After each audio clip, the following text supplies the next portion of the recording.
Hello again, fellow diecast fans. So I got this in the mail today. It's a racing version of the Gallardo, and I don't think I've ever done a review of this one. I can't recall. So I'm going to do a quick review of this and more that as well.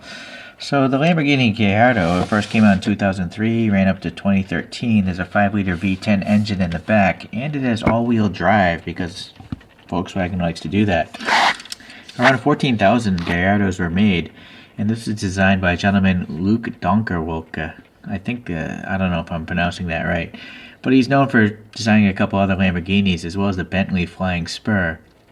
So, yeah, it's typical Kyosho stuff here, guys. There's a paint contaminant there, a little bit of orange peel, and black interior that you can't see any additional color or anything like that.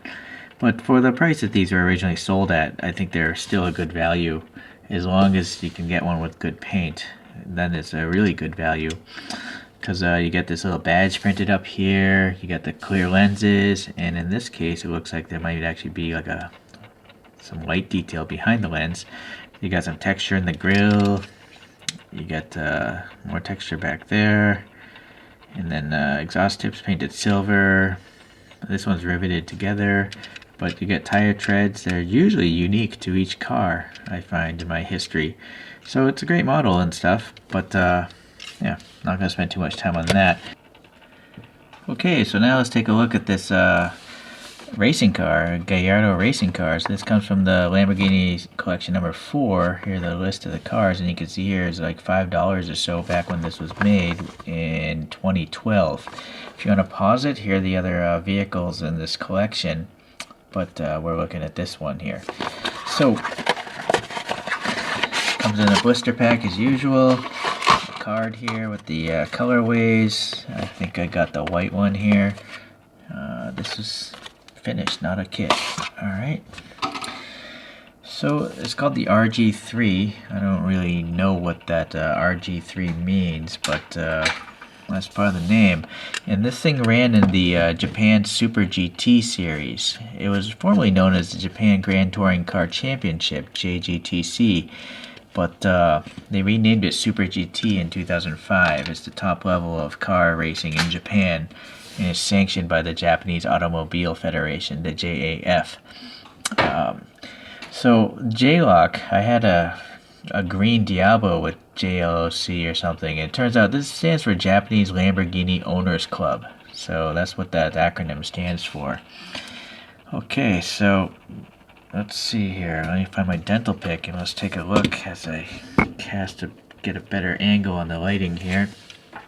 Alright, so we got some pretty cool wheels here, gold, curvature to the tires, the printing is pretty nice actually, and it's like a matte black so you can actually see the details. It's not gloss black, so this is pretty good.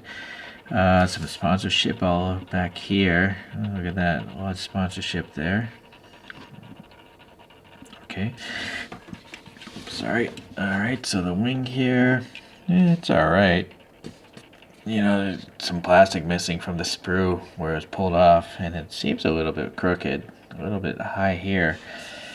Look at these taillights. What is going on there? It's seems to be a clear piece of plastic here, but there's some white dots printed on. Maybe they're LED lights back there. So that's interesting. I haven't seen lights like that from Kyosho. Got the textured grille in here, pretty nice. Looks like a central exhaust tip with a depth to it, so that's pretty good. Let's go to the bottom, and typical Kyosho stuff, just a flat belly pan. Not much for details. Riveted here, racing slicks. Okay, let's go to the front here.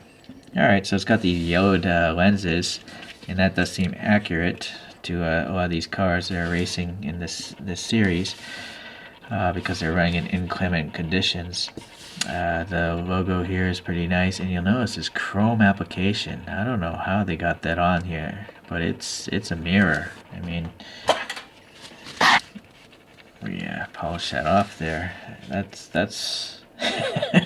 that's very good. I mean, that's super reflective. And that's really hard to do on any vehicle, a model or a real car, because if any sort of paint contaminant is in there, you're going to see that bump or that piece of lint So this car must have been absolutely flawless before they actually attempted to put this chrome layer on there. So good job, Kyosho.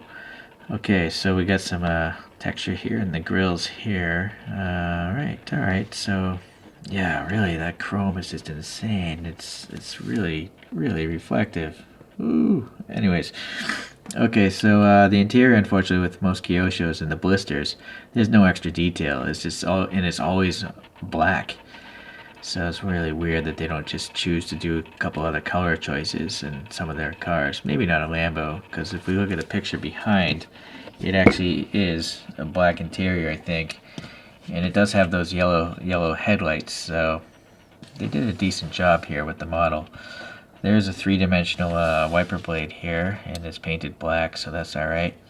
But nothing to see back here, no engine to see. So that's, I guess, just the way it was on the real car. Some NACA ducts here molded in.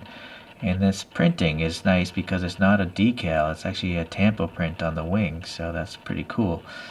Okay, well, as you know in my previous videos, I'm a stickler for paint finish, and I gotta say, this paint finish is pretty good. I don't see any bubbling or paint rash or anything really bad.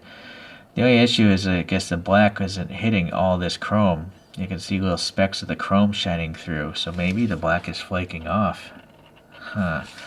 Gotta remember, this model is from 2012, so it's 9 years old, so I don't know if these are original problems from the factory or if it's just age that's getting to it now. Because if you look at this base, this must have been part of someone's collection. Right? What are these like stains here? I think these might be stains from the tires, like having some sort of chemical leaching or something like that.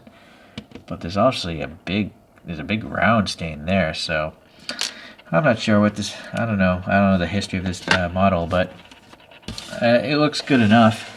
I didn't pay too much for this model, so I'm pretty happy with it.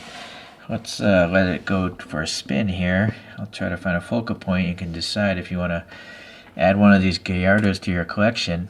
And it doesn't look accurate. I do think maybe the tires on this racing car are a little bit tall in the sidewall. You know, the road car seems to be much lower profile tires, so I guess that's one criticism I can see on that race car. The road car looks really nice, actually. Kyosho did a good road car of this Gallardo. Okay, guys. Well, I'll call it there, and hope to see some comments from any of the Lambo fans or just fans of diecast. All right, see you guys.